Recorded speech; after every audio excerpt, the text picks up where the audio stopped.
Hello everyone, my name is Passek, FlyFish Fanatic, and welcome to my tying bench. Today we're going to go and play around with a little bit of a Spey fly. This is really good for steelhead, salmon. I've done okay with it with bull trout, not great, but I've caught a few with bull trout. I've caught chum on this one, I've caught pinks on this one, but primarily this is a steelhead pattern. You can tie this one weighted or unweighted. This is going to be the unweighted version. So, alrighty, here we go. There's quite a few materials in this one, so I'm just going to explain them as I go instead of right off at the beginning. So we're going to start off here with a Partridge Absolute Predator size 4. Okay. I'm going to use some Semperfli Nano Silk in black. Start your thread.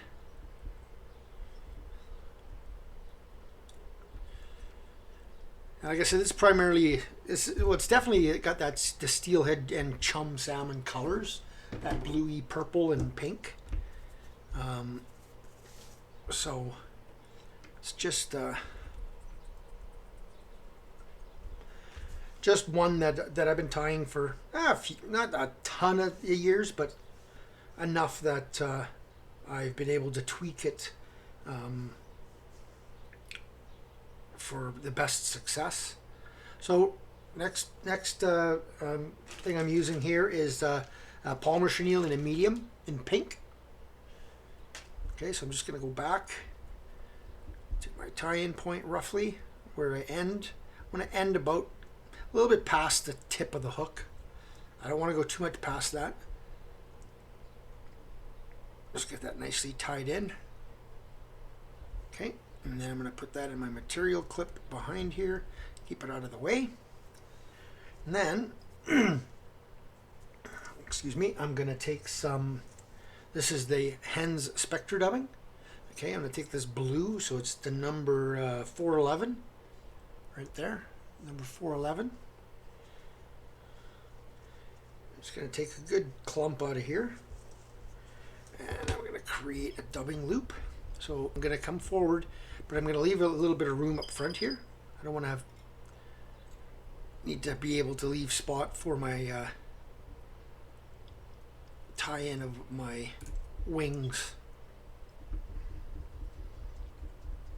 Okay. Take my dubbing spinner.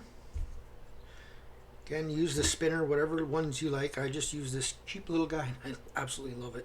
I've used some of the auto spinners or whatever they call the ones that you just spin with your thumb, and I don't know. I just never liked them. It's just my personal preference. So put that into the dubbing loop. Spread this out.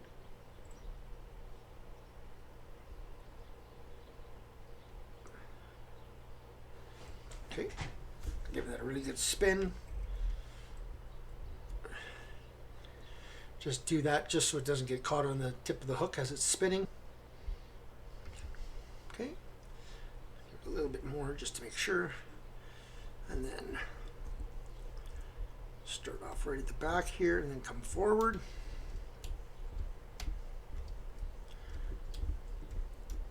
Perfect amount. Good. Leaves me with just the right amount there. I have been tying these for a while, so you kind of get used to the amount that you need. So just gonna stroke all that back and just go over top just a little bit. Like I said, I want about two hook eyes back. So now I'm gonna take my chenille and I'm gonna just palmer it forward just like I was doing a hackle. Okay, just make sure that all this material sweeps back. I'm going about 3 to 5 turns, anywhere in there. You don't want too much, but you want. And then up front here, I'm just going to put 1, 2 right at the front. Tie that off. Lock it in.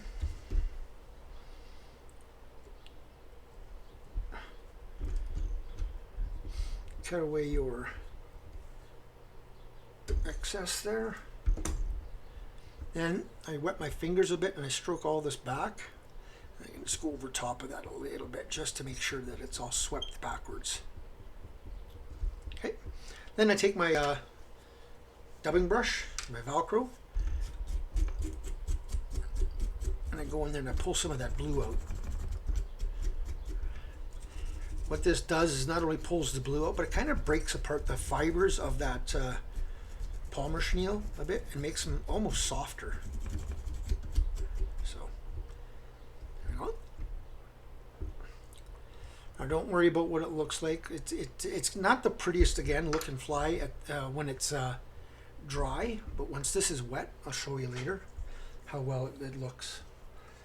Now I'm going to take a little bit of Mallard, barred Mallard flank in Peacock blue. Okay, I'm just going to get one nice feather out of here. Decent length. I want a fairly long feather. I want this to cover the whole length of the body. I want it to go all the way back, so I have to see if I've got a decent one lengthwise. That should be not bad right there. Been picking through this for the bigger flies, so which is not a bad thing because then I got lots of blue left for the smaller ones. So I'm just taking the fluff off. Taking the fluff off the back end. Okay, and I'm gonna tie this in by the tip.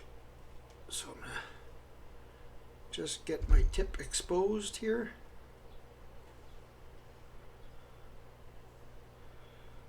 This one actually this feather just fell apart on me, see that? So let's see if I can find another long one. I can still use that one if I can't find another long one, but it'll be okay. Let's just see. Empty the bag right out. That one there. Yeah, that one there will go. Okay, so again, get rid of the fluff. This is a fairly old pack, that's why I got to be a little gentler. These feathers are starting to get a little on the brittle side, but not horrible yet. So, okay, so I'm just exposing the tip. I'm going to tie that in by the tip.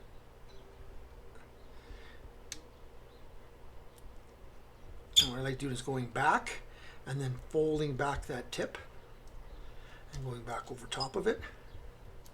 And depending on what it looks like, you can leave it in. That one looks okay, so I'm going to leave it in. And now, it depends how thick you want to dress this, but I usually do at least 2 turns, sometimes 3 or even 4. Depends how thick, like I said, you want to dress it. So there's 1. There's 2. I'll do 1 more. I'll do 1 more. There's 3. Let's get that locked down. Stroke that back. Lock it down in the front. Cut off my little excess there. Throw that away. And again, I'm just going to go back over top of this. I want this to stay swept back. Okay, now take my brush, just separate those fibers.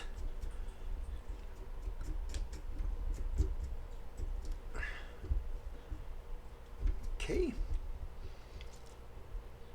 Now, my last material is pink foxtail.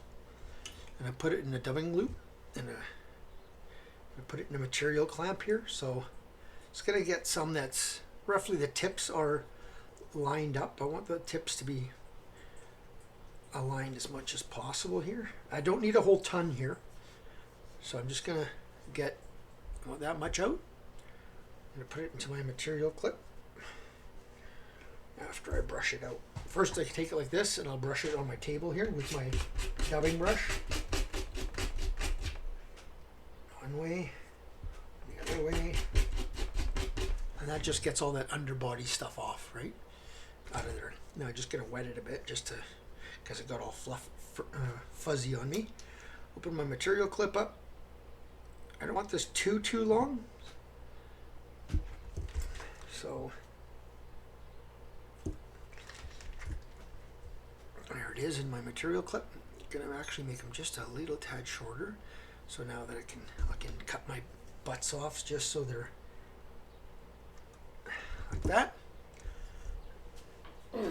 Get my thread,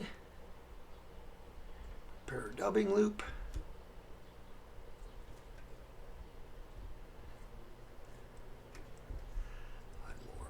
Okay, now wax it. Wax your dubbing loop, both sides. Get that green out of there. Bench is a bit of a mess. So. Okay, dubbing spinner, put into the loop. Take the tail.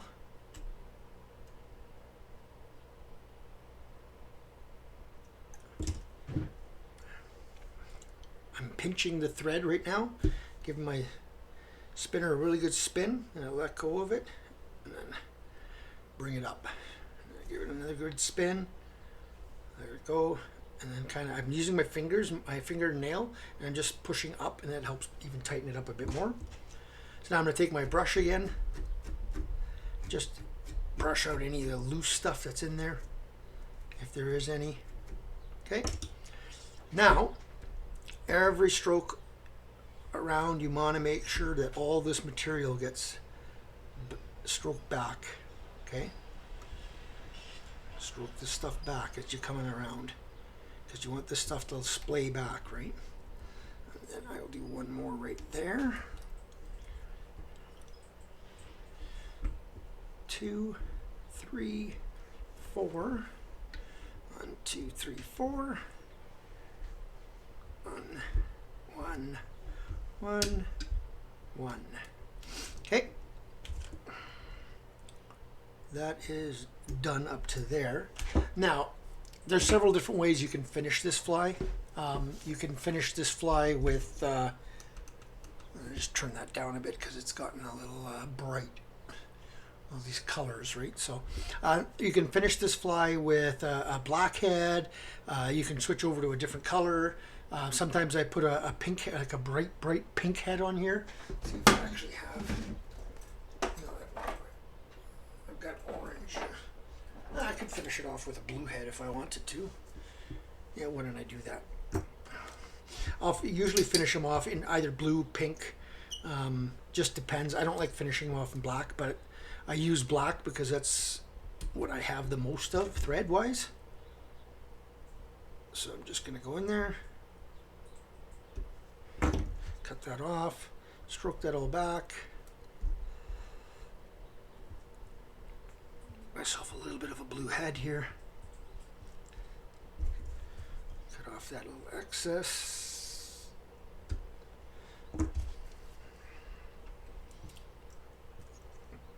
Whip finish. 3 turn. Then I'm going to take a bit of Sally's. Put it right on the thread. Close your bottle. I've spilled it a few times, so, and this whole house stinks because of it.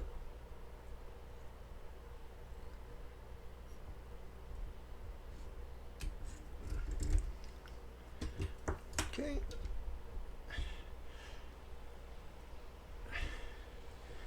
Alrighty, then what I like doing is just stroking all this material back out of the way and just having my finger there, my hand right like that, and just give it a quick zip with the lighter. That'll get rid of any of those little frays and stuff that are there. Then I'll just take my brush one more time, get all that crap out of it that I brushed out earlier when I did the brushed out the under fur of the foxtail, and I'll just give this another nice brush, hard brush here.